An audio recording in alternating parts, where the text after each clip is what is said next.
নমস্কার দর্শকবৃন্দ, আমি কৃষ্ণকান্ত সিনহা শিলচর নিউজে আবার আপনাদের সবাইকে স্বাগত জানাই। ইম্পর্টেন্ট গুরুত্বপূর্ণ কয়েকটা খবর নিয়ে আসাম সঙ্গে থাকবেন। ভিডিওটা দেখার সঙ্গে সঙ্গে চট করে লাইক কমেন্ট করে শেখাবেন যাতে সবার কাছে গুরুত্বপূর্ণ খবরটা পৌঁছে যাক। দর্শকবৃন্দ, প্রথম যে ইম্পর্টেন্ট খবরটা হচ্ছে আগামী কল্য দিব্যাঙ্গদের জন্য একটা বিশেষ শিবির হতে চলেছে। যে সকল দিব্যাঙ্গরা যারা সেই সার্টিফিকেট পাননি তাদের জন্য আবেদন করার একটা বিশেষ সুযোগ। আপনারা অনেক সময় বলেন যে কোথায় গিয়ে আমরা আবেদন করব, আমরা আবেদন করেছি আমরা পাইনি। তো আপনারা একটা জায়গা আমাদের শিলচরের মেহেরপুরে সেই শিবিরে আপনারা যেতে পারবেন। সমাজ কল্যাণ যে অফিস, সোশ্যাল ওয়েলফেয়ার বোর্ডের যে অফিসটা, যেটা হচ্ছে ক্যান্সার হাসপাতাল যে রোড, যে রোডে ক্যান্সার হাসপাতাল আছে সেই রোডে গেলেই আপনারা ভিতরে সেই সোশ্যাল ওয়েলফেয়ার বোর্ডের যে অফিসটা, সমাজ কল্যাণ অফিস, সেখানে পাবেন। সেখানে দিব্যাঙ্গ যারা আছে তারা যদি নিজের সার্টিফিকেট বা ডকুমেন্ট নথিপত্র নিয়ে যান তাহলে তাদেরকে সেই হুইল চেয়ার, এগুলো ইলেকট্রিক হুইল চেয়ার থেকে শুরু করে বিভিন্ন ধরনের জিনিস দেওয়া হবে। তাছাড়া 60 ঊর্ধ্বের যারা মানুষ, যারা সেই সম্পূর্ণ বিছানাতে পড়ে রয়েছেন, যারা চলাফেরা করতে পারছে না, ওনাদেরও সেই হুইল চেয়ার দেওয়া হবে বা বিভিন্ন রকম জিনিস দেওয়া হবে। তার সঙ্গে সঙ্গে যারা 60-এর ঊর্ধ্বে, যারা কানের শুনতে পারছে না, ওনাদেরকে দেওয়া হবে। একটাই জিনিস, যারা দিব্যাঙ্গরা যারা যাবেন তারা আপনারা একটা সার্টিফিকেট, ইনকাম সার্টিফিকেট একটা নিয়ে যাবেন নিজের পঞ্চায়েতের কাছ থেকে। তো সেখান থেকে একটা 22,500 টাকার একটা ইনকামের একটা সার্টিফিকেট যদি নিয়ে যান তাহলে আপনারা সেইগুলা পেয়ে যাবেন। আপনারা নিশ্চয়ই যাবেন। দিব্যাঙ্গরা দয়া করে আপনাদের আশেপাশে যদি কেউ এরকম থাকে, দিব্যাঙ্গ, যদি কোনো ছেলে মেয়ে, পুরুষ মহিলা, দয়া করে আপনারা তাদেরকে এই খবরটা পাঠিয়ে দেবেন যাতে তাদের উপকার হোক। আগামী করল শিলচরের মেহেরপুরের ক্যান্সার হসপিটাল রোডে, সেখানে সোশ্যাল ওয়েলফেয়ার বোর্ডের যে অফিস, সেখানে আপনারা যাবেন সকালবেলা 10টা থেকে। সেখানে মানুষ আপনারা পেয়ে যাবেন। দয়া করে এটা সবাইকে পাঠিয়ে দেবেন। আগামী 5, 6 এবং 7 জুন আসাম সহ উত্তর পূর্বাঞ্চলে ইয়েলো অ্যালার্ট জারি করে দেওয়া হয়েছে। আইএমডি সতর্কবাণী জারি করে দিয়েছে। বিভিন্ন প্রচণ্ড বৃষ্টিপাত, ঝড় তুফান, বজ্রপাতও বিভিন্ন জায়গাতে হওয়ার আশঙ্কা। ইয়েলো অ্যালার্ট জারি করে দিয়েছে আমাদের বরাকবেলিত ইয়েলো অ্যালার্ট 5, 6 এবং 7 জুন। আসাম সরকারের একটা বিশেষ ঘোষণা। দর্শকবৃন্দ, সামনে বিশ্ব পরিবেশ দিবস। সেই পরিবেশ দিবসে আসামে 1 কোটি বৃক্ষরোপণ করা হবে, টার্গেট রাখা হয়েছে আসাম সরকারের তরফ থেকে। মুখ্যমন্ত্রী ডক্টর হিমন্ত বিশ্ব শর্মা মহোদয় সামাজিক মাধ্যমে জানিয়ে দিয়েছেন। আসামে যে সকল এসএইচজির মহিলারা, মোট 35 লক্ষ মহিলারা, ওনারা গাছ লাগাবেন বলে মুখ্যমন্ত্রী সেটা বলে দিয়েছেন। 1 কোটি বৃক্ষরোপণ করা হবে আসামে। আসামের যে মুগা যে প্রোডাকশন, সেই মুগা প্রোডাকশনকে বৃদ্ধি করার জন্য, মুগা প্রোডাকশনের সঙ্গে যারা জড়িত, যে সকল ওয়েভাররা, যে সকল কৃষকরা, তাদের ইনকাম বৃদ্ধির জন্য আসাম সরকার একটা বিশেষ পদক্ষেপ নিতে চলেছে।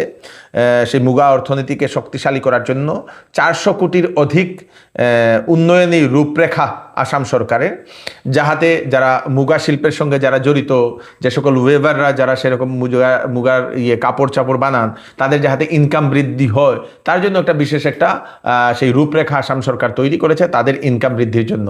সেটাতে তাদের ইনকামও হবে, জব ক্রিয়েশন হবে, তার সঙ্গে সঙ্গে সেই যে প্রোডাকশনগুলোকে বাইরে বিক্রি করার চিন্তা ভাবনাও করা হয়েছে যাহাতে ইনকাম বৃদ্ধিও। খুব ভালো খবর। যারা যারা মুগা চাষ করেন তাদের জন্য এই বিশেষ একটা সুযোগ আসতে চলেছে আসাম সরকারের তরফ থেকে। যারা মুগা চাষ করেন তাদেরকেও এই খবরটা আপনারা পাঠিয়ে দেবেন।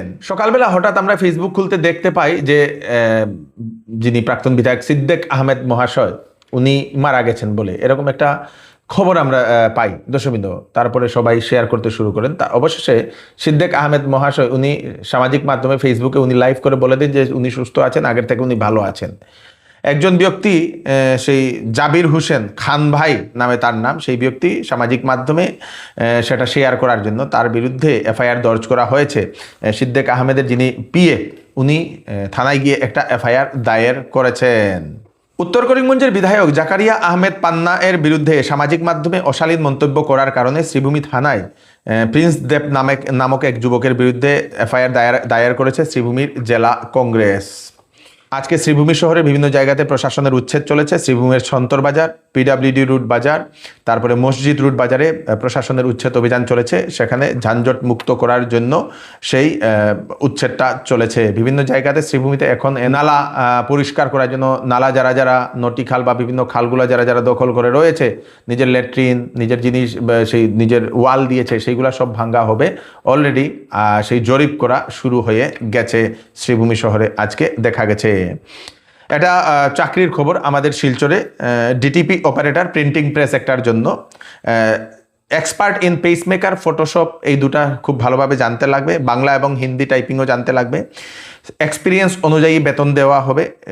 শিলচরের মানুষ হলে ভালো, শিলচরেই থেকে আপনাদেরকে করতে লাগবে। ফোন নাম্বার দিয়ে দেওয়া হয়েছে, যদি আপনারা ডিটিপি অপারেটরের কাজ করতে চান ফোন নাম্বারে আপনারা কন্ট্যাক্ট করে নিন 700-210-4672, 700-210-4672, এই নাম্বারে কল করে আপনারা যোগাযোগ করে নিন চাকরির জন্য। একটা নিখোঁজ সংবাদ, বিশ্বজিৎ শীল বদরপুরে বহুদিন থেকে নিখোঁজ। পরিবারের লোকেরা খোঁজাখুঁজি করছেন, স্ত্রীও আছেন, বাবাও খুব খোঁজাখুঁজি করছেন, এখনও খুঁজে পাওয়া যাচ্ছে না। কোথাও যদি দেখতে পান স্থানীয় থানাকে আপনারা ইনফর্ম করে দেবেন সেই যুবককে। এখন অবধি বহুদিন থেকে নিখোঁজ, কিন্তু আমরা এর আগে একবার নিউজ দিয়েছিলাম, প্রায় মাসখানেক হয়ে যাচ্ছে এরকম মনে হচ্ছে, কিন্তু এখনও পাওয়া যাচ্ছে না সেই বিশ্বজিৎ শীলকে। এইবার চৌধুরী টেক্সটাইল বিবাহ ও ফ্যান্সি কাপড়ে আপনাদের জন্য নিয়ে এসছে ফ্ল্যাট 20% ডিসকাউন্ট। সঙ্গে রয়েছে বাম্পার অফার। 5,000, 10,000 এবং 20,000 টাকার কেনাকাটাতে থাকবে আকর্ষণীয় বাম্পার অফার। যে কোনো প্রোডাক্ট, যে কোনো কাপড় পছন্দ না হলে 10 দিনের ভিতরে আপনারা ফেরত দিয়ে কাপড়ও নিয়ে যেতে পারবেন অথবা টাকাও নিয়ে যেতে পারবেন। চৌধুরী টেক্সটাইল, ফাটক বাজার, গলি নম্বর 2, শিলচর। আসন্ন মনসুন সিজন উপলক্ষে শ্যামসুন্দর জুয়েলার্স আপনাদের জন্য নিয়ে এলো 22 ক্যারেট হলমার্কযুক্ত সোনার গহনার মজুরির উপর ধামাকেদার 55% পর্যন্ত ডিসকাউন্ট এবং হীরার গহনার উপর ফ্ল্যাট 20% ডিসকাউন্ট। সঙ্গে পাচ্ছেন পুরাতন সোনার পরিবর্তে নতুন HUID যুক্ত সোনার গহনা নেওয়ার সুযোগ এবং প্রতি রবিবারে কেনাকাটার সুবিধাও আছে। তাই দেরি না করে চলে আসুন Shyamsundar jewellers, central road, Silchar. ভারত সরকার এবং আরবিআই মিলে $12 বিলিয়ন সোনা সেই অর্থনীতি স্ট্রং করার জন্য বা সেই আর্থিক সংকটের কারণে বিক্রি করে দিয়েছে বলে ব্লুমবার্গে একটা রিপোর্ট প্রকাশিত হয়েছিল, সেটা বিভিন্ন নিউজ মহলেও দেখানো হয়েছে। অবশেষে reserve bank of India clarification দিয়েছে যে ভারত সরকারের যে সোনার যে খাজানাটা, যে স্টকটা, সেই স্টকটা অ্যাজ ইট ইজ রয়েছে, সেই যে খবরটা সেটা সম্পূর্ণ ভিত্তিহীন, মিথ্যা বলে আরবিআই সেটা, রিজার্ভ ব্যাঙ্ক অফ ইন্ডিয়া সেটা জানিয়ে দিয়েছে।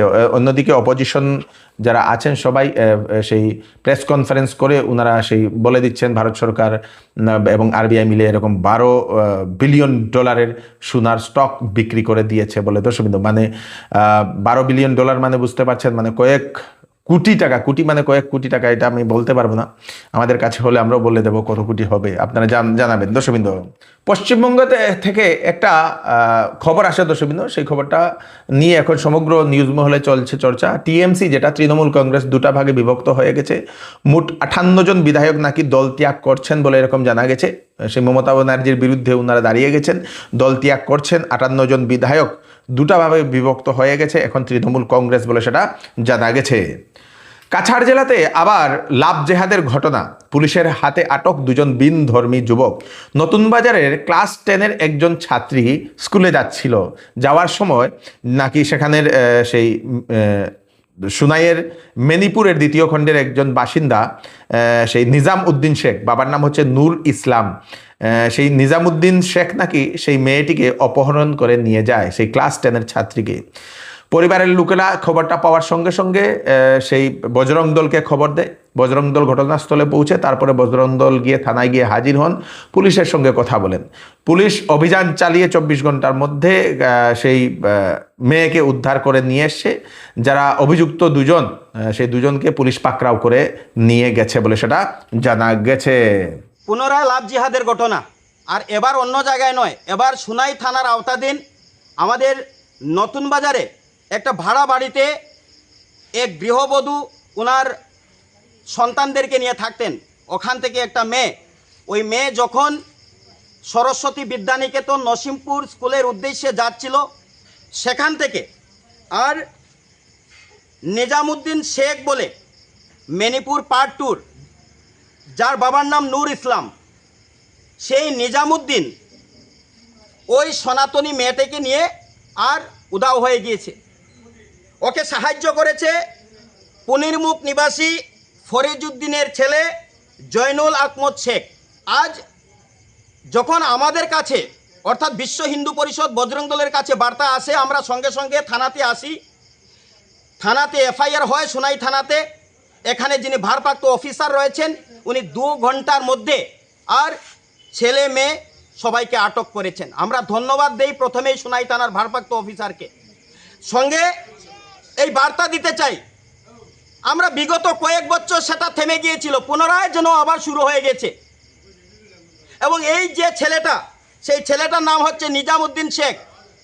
আমরা এও জানতে পেরেছি বিগত যে বাসন্তী পূজাতে কাজিডোরে যে ঘটনা ঘটেছিল, হামলা হয়েছিল ছেলেদের সাথে, সেই হামলার মাস্টারমাইন্ড সে রয়েছে।